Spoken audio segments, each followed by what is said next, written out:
370 हटा और यूटी बना लद्दाख, तो भारत सरकार ने या रूलिंग पार्टी ने हमें बार बार आश्वासन दिया कि हम आपका संरक्षण 6वें शेड्यूल में ही करेंगे। साल में एकदम खामोशी छा गई। उसके अगले साल में तो 6वां शेड्यूल याद दिलाएं तो जैसे हमने कुछ गलत कह दिया।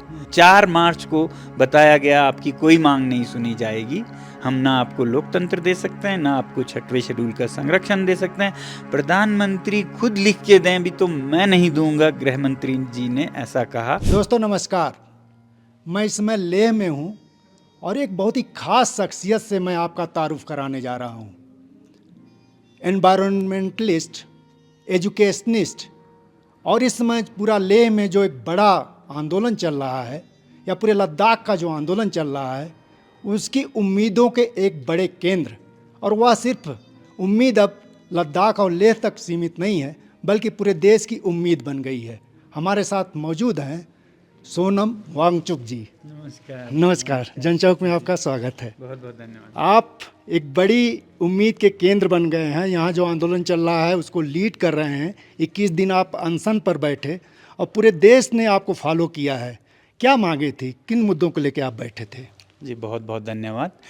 मेरा अपना तो एक पर्यावरण से नाता है, तो पर्यावरण के हिसाब से मैं चाहता हूँ कि ये जो हमारे पर्वत हैं, हिमालय की श्रृंखला हैं, जिस पर कि पूरा देश पानी के लिए निर्भर करता है, इनको हम इतनी आसानी से ना भुला दें कि यहाँ का पर्यावरण बिगड़ जाए और यहाँ जो ग्लेशियर्स हैं वो सब पिघल जाएं और हमारी तो नुकसान होगी ही, जो ग्लेशियर्स पे ही निर्भर करते हैं। बाकी पूरे उत्तर भारत में ही एक बहुत हलचल मचने वाली है अगले 30-40 सालों में। तो मैं उस हिसाब से जुड़ा हूँ। क्यों जुड़ा हूँ? जब लद्दाख का जम्मू कश्मीर से बंटवारा हुआ था 2019 में, तो लोग बहुत खुश थे कि अब लद्दाख खुद अपना एक यूटी बनेगा, इसका अपना एक अस्तित्व होगा, लोगों की जो अरमान हैं वो अब अपने हिसाब से पूरे होंगे। नहीं तो जम्मू कश्मीर तो बड़ा सा स्टेट था, उसमें लद्दाख की कोई सुनता नहीं था और बहुत लोग दुखी थे। तो अब खुशी का वक्त आया है, हम सोच रहे थे, मगर बाद में हमें पता चला कि लद्दाख की जो उम्मीदें थी वो सिर्फ यूटी का बनना नहीं था, बल्कि यूटी विद लेजिस्लेटिव असेंबली, जिसमें लोकतंत्र भी हो, और दूसरी तरफ जो संरक्षण है इन पर्वतों का, इन संस्कृतियों का, जो यहाँ की मूल संस्कृतियाँ बसती हैं पहाड़ों में, जनजातीय संस्कृतियाँ, उनको संरक्षण भारतीय संविधान के 6वें शेड्यूल में मिलेगा, ऐसा हमारी उम्मीद थी। ये सिर्फ उम्मीद नहीं, बल्कि जब 370 हटा और यूटी बना लद्दाख, तो भारत सरकार ने या रूलिंग पार्टी ने हमें बार बार आश्वासन दिया कि हम आपका संरक्षण 6वें शेड्यूल में ही करेंगे। अपने घोषणा पत्र में भी उन्होंने दिया। हाँ, तो तमाम सभाओं में, सरकारी मीटिंग्स के मिनट्स में दर्ज हैं, और 2 बार घोषणा पत्र में, 2019 में संसदीय चुनाव में और 2020 में जो यहाँ पर बहुत बड़े प्रतिष्ठित चुनाव होते हैं हिल काउंसिल के, उसमें भी ये पहला और तीसरा बिंदु था। तो आप समझ सकते हैं इतने ऊंचाई पे हो तो सबने विश्वास किया और भारी बहुमत से वो जीते भी, सरकारें बनी हैं। तो फिर मगर हमें दिखा कि अगले साल में एकदम खामोशी छा गई। उसके अगले साल में तो 6वां शेड्यूल याद दिलाएं तो जैसे हमने कुछ गलत कह दिया कि भारतीय संविधान नहीं, हमने कोई पाकिस्तानी संविधान की बात कर ली, ऐसी हालत होने लगी। फिर तो यहाँ युवाओं को पकड़ दकड़ होने लगा। अच्छा। हाँ, हालांकि उन्हीं का वादा था। वादे को याद दिलाने पे ही युवाओं को जेल में ले जाके पूछताछ होने लगी, आप 6वें शेड्यूल की बात क्यों कर रहे हैं, ये तो आपका ही वादा था। तो इस तरह से वादा खिलाफी होती रही।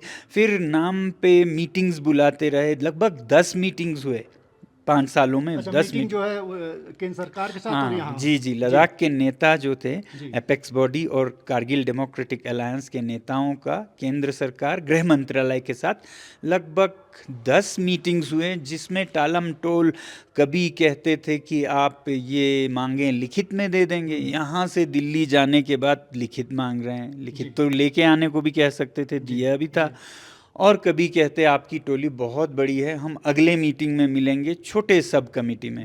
और फिर जब मिलते तो कहते कि हाँ, इसमें हमारे विधि के या कानून के विशेषज्ञ नहीं हैं, हम उनको बुलाएंगे। ऐसा करते करते 2022, 23, 24 बिता दिए, जी। और 24 में भी ठीक मार्च के महीने तक लाकर हमें लटकाए रखे। फिर हमें मतलब छोड़ दिए। जैसे कहते हैं ना, जहाँ पानी भी नहीं वहाँ छोड़ दिए। हाँ, 4 मार्च को बताया गया आपकी कोई मांग नहीं सुनी जाएगी, हम ना आपको लोकतंत्र दे सकते हैं, ना आपको 6वें शेड्यूल का संरक्षण दे सकते हैं, प्रधानमंत्री खुद लिख के दें भी तो मैं नहीं दूंगा, गृह मंत्री जी ने ऐसा कहा। ऐसा कहा? हमारे नेता कहते हैं, हमारे नेता प्रत्यक्ष उन्होंने जो देखा सुना वो कहते हैं कि आखिर में अमित शाह जी ने ये कहा कि अगर प्रधानमंत्री जी भी दें तो हम नहीं देंगे आपको। तो फिर कहा जाए मजबूरन जो है जनता को सड़क पे आना पड़ा और आपको जो है फैसला लेना पड़ा जो है। बिल्कुल। अभी कुछ लोग सोशल मीडिया पे पूछते हैं कि ये क्या है, आपने इलेक्शन के समय पे क्यों किया, अभी तो आपको पता है नहीं हो सकता है, आपकी नीयत ठीक है। हम कहते हैं ये तो सरकार की नीयत है कि हमें 4 मार्च तक लाके तब बताया कि नहीं हो सकता है। पहले बताते हम तब आंदोलन करते, 4 मार्च को बताए हमने 6 मार्च से शुरू किया, तब गलत क्या किया? तो इसलिए हमें अंत में इन सरकार के काल के अंत में करना पड़ा, क्योंकि अंत तक उन्होंने कहा नहीं कि ये नहीं हो सकता, और हम तो यकीन भी नहीं करते, क्योंकि आपने वादा किया और आप कहें नहीं हो सकता। नहीं हो सकता था तो वादे क्यों करते, घोषणा पत्र में क्यों रखते? आसान था आपके लिए नहीं रखना। तो ऐसा हुआ ये।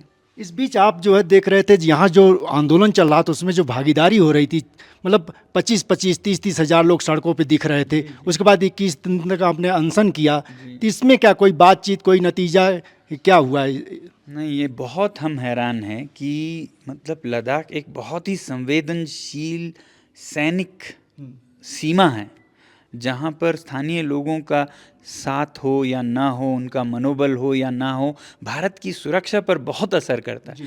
मगर फिर भी उसका ध्यान नहीं करते हुए, ध्यान न देते हुए गृह मंत्रालय ने कभी या मीटिंग के लिए या किसी भी बातचीत के लिए 6 मार्च के बाद नहीं बुलाया।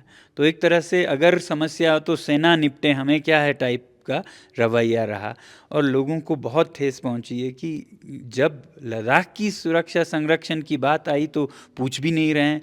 हर बार भारत में जब जब इन सीमाओं पर युद्ध हुए, और बताऊं मैं आपको, सारे युद्ध यहीं पे हुए हैं। बिल्कुल बिल्कुल। 48 से 62 से 65 से पूरी भागीदारी रही है लद्दाख के लिए। 71, 72 से 99 से 2020 तक हर एक में लद्दाख के लोगों ने भाग लिया, लगभग सैनिकों की तरह असैनिक लोगों ने भी, महिलाओं ने भी।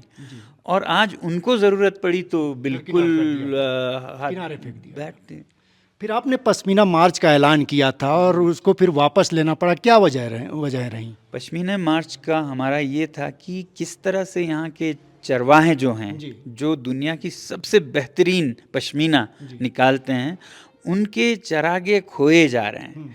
खोए आधे तो क्योंकि संरक्षण नहीं है 6वें शेड्यूल का, तो भारतीय उद्योग बड़े बड़े कॉरपोरेशंस वो ज़मीन ले जा रहे हैं, कभी बड़े परियोजनाओं के, सोलर के नाम पर, मतलब दसियों हज़ारों एकड़, तो उनके तो चरागे चले गए।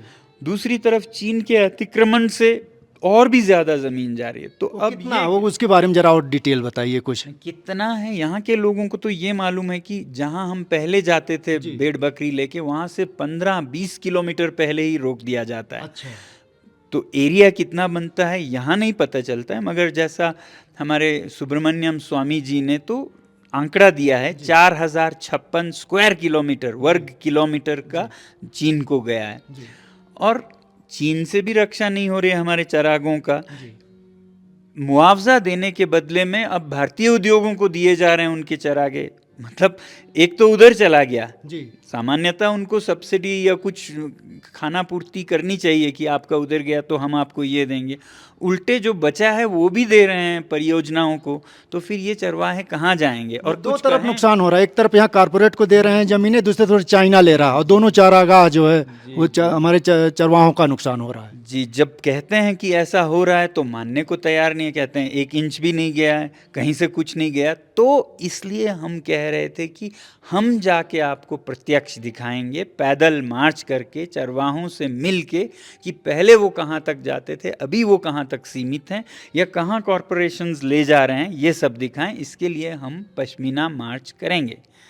मगर जब पश्मीना मार्च पास आने लगा, जी। एक तरफ तो कहते रहे ऐसा कुछ नहीं हुआ है, मगर कुछ नहीं हुआ तो इतना बड़ा हड़कंप क्यों मचा, इतना बौखलाए क्यों कि यहाँ पर दफ़ा 144 इंटरनेट काट देंगे, जबकि यहाँ अभी तक मतलब एक पत्ता तक नहीं फेंका किसी ने, पत्थर तो छोड़िए।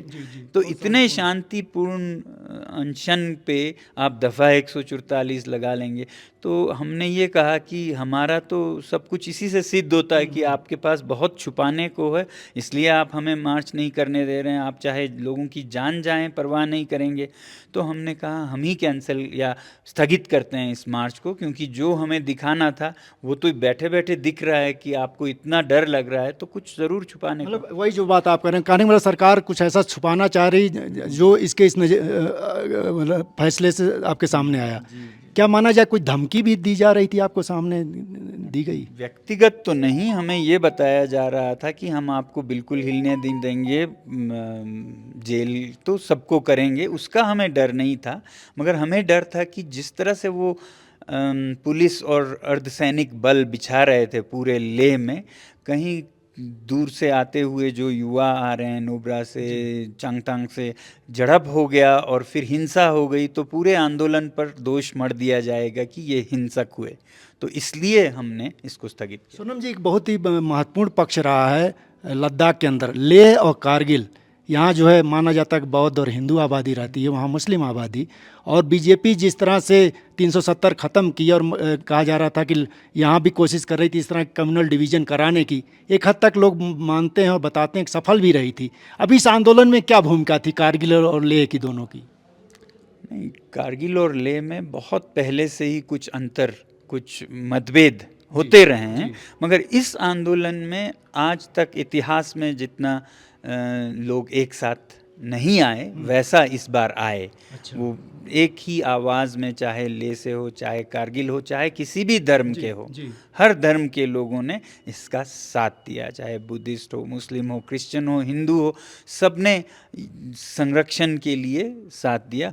और फिर सबसे बड़ी बात तो ये है ना कि ये वादा था, ये वचन था। और हम हर बार कहते हैं कि हमारी इस बार की सरकार तो भगवान राम के नाम पर मंदिर बनाते हैं, और भगवान राम का तो आदर्श ही यही था कि प्राण जाए पर वचन ना जाए। फिर उनके आदर्शों को छोड़ के उनकी मूर्ति बनाए तो वो तो दुखी ही होंगे। अच्छा, मुझे बताया गया कि कारगिल में कोई एक जो है बौद्ध वो था, रिलीजियस प्लेस, जिसमें एक बड़े लंबे दिनों तक जो है चल रहा था, विवाद चल रहा था, उसमें उन लोगों ने कुछ ऑफर दिया, वो क्या है मामला? उसका मुझे नहीं पता। अच्छा, वो नहीं पता है। अच्छा, अभी जो मामला है स्टेटहुड का, 6 शेड्यूल का, और एक कमीशन यहाँ जो पब्लिक सर्विस कमीशन का, इसमें क्या कुछ प्रगति आप हो रही है? नहीं, वो कमीशन वाले बात पे तो कुछ बढ़त हुई। उन्होंने जो मीटिंग पहले हुए 4 मार्च से पहले, उस पर वो कुछ बात कर रहे थे कि हम ये देंगे आपको, वो देंगे। मगर वो बड़े मांग नहीं हैं, अच्छे मांग हैं मगर युवाओं के लिए। मगर सबसे बड़ी मांग है लद्दाख का संरक्षण 6वें शेड्यूल में, और लद्दाख में भी लोकतंत्र की बहाली। उस पर वो अड़े रहे। जैसा मैंने कहा, 4 मार्च को उन्होंने साफ इनकार कर दिया और फेल हो गए टॉक्स। अब अगर आखिरी सवाल पूछें, धारा 370 हटा करके जब हटाया गया था तो माना जा रहा था कि लेह और लद्दाख के लोग जो है पूरा साथ थे, और एक उम्मीद बधी थी, पूरा सरकार का साथ दे रहे थे। अब जबकि इतना दिन बीत गया है और चीज़ें नहीं पूरी हुई हैं, तो क्या माना जाए कि कुछ एक जो है जो फैसला था, जिस तरह से लद्दाख के लोगों ने साथ दिया था, उससे जो है कहीं न कहीं एक मतलब दुख होता है, पछतावा होता है?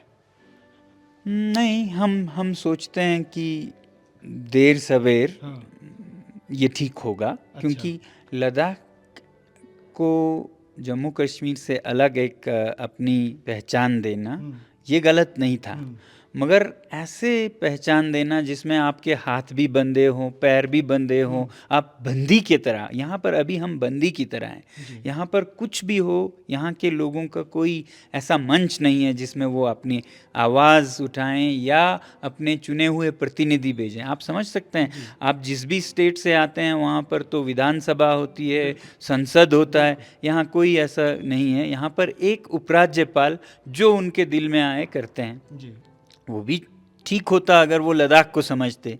वो तो कहीं क्या कहते हैं, लखनऊ चंडीगढ़ से आएंगे, 3 साल के लिए आएंगे, उन्होंने लद्दाख ही पहली बार देखा होगा। तो ऐसे में ऐसे अलग जगह जो आप देख रहे हैं, लद्दाख तो मंगल ग्रह से ज़्यादा मिलता है पृथ्वी से, तो उसको कोई चंडीगढ़ से आके या कैसे चला पाएंगे? गलतियां करेंगे और अगर वो अच्छे इंसान हो, नहीं हो तो वो बेच देंगे। क्योंकि जो भी यहाँ पे समस्याएं आते हैं उन्होंने तो झेलना नहीं है, झेलना तो यहाँ के स्थानीय लोगों ने है। तो इसलिए हम कह रहे हैं कि स्थानीय लोगों की भागीदारी के लिए 6वां शेड्यूल होना चाहिए, लेजिस्लेटिव असेंबली होना चाहिए। अभी जहां मूवमेंट पहुंच गया है, करीब 1.5-2 महीने हो गए हैं, 50 दिन आज हो रहे हैं। 50 दिन उसमें जो है अनशन भी हो चुका, मास पार्टिसिपेशन हो चुका। अब मुझे बताएगा, विभिन्न तबकों समुदायों के लोग अलग अलग बैठ रहे हैं। अब क्या उम्मीद बांधा जाए? क्या आपको लगता है सफल होगा या कहाँ जाएगा? तो पिछला सरकार इसे बहुत ही हल्के से ले रहे थे, ये लद्दाख के 2-4 लोग क्या कर लेंगे, तो इसीलिए कहा हम नहीं देंगे आपको, जाइए, है ना। तो हम चाहते थे कि नहीं, लद्दाख छोटा भी नहीं है, काफ़ी आवाज़ है यहाँ पर भी, और सिर्फ लद्दाख अकेला नहीं है, पूरा भारत साथ होगा।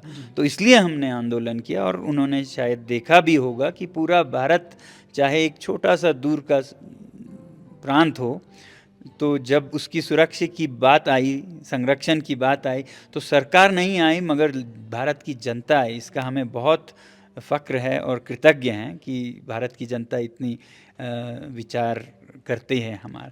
तो इससे हमारा उम्मीद है कि वो बहुत प्रभावित होंगे, शायद पछतावा भी होगा। तो हम जो भी अगला सरकार बनता है उनको ये सौंपना चाहेंगे। ये अनशन का सिलसिला नई सरकार के बनने तक चलेगा, और तब हम एक बड़े सभा के साथ उनको ये सौंपेंगे कि वो पूरा करें।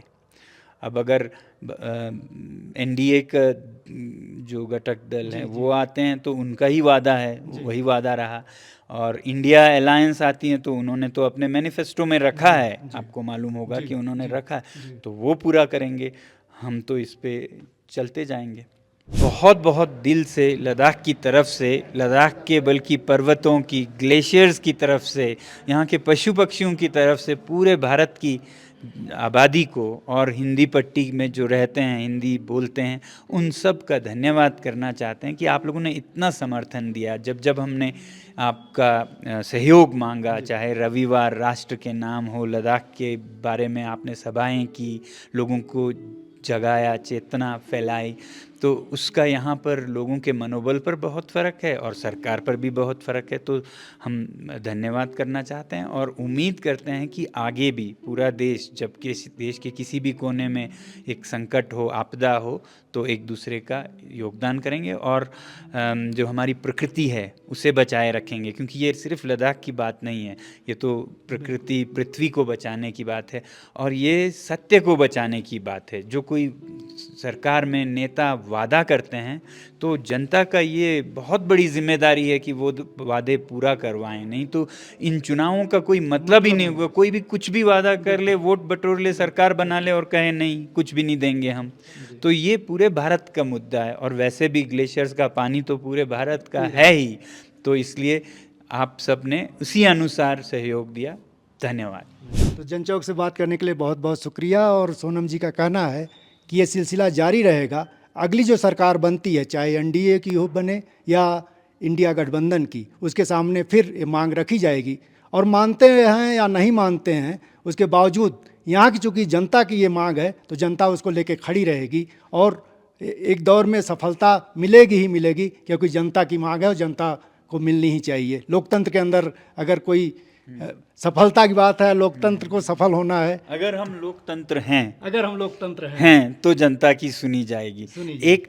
एक तिहाई लद्दाख की वयस्क आबादी पैदल चल के आए बताने को कि ये हमारी मांग है, उससे ज़्यादा लोकतंत्र में क्या चाहिए।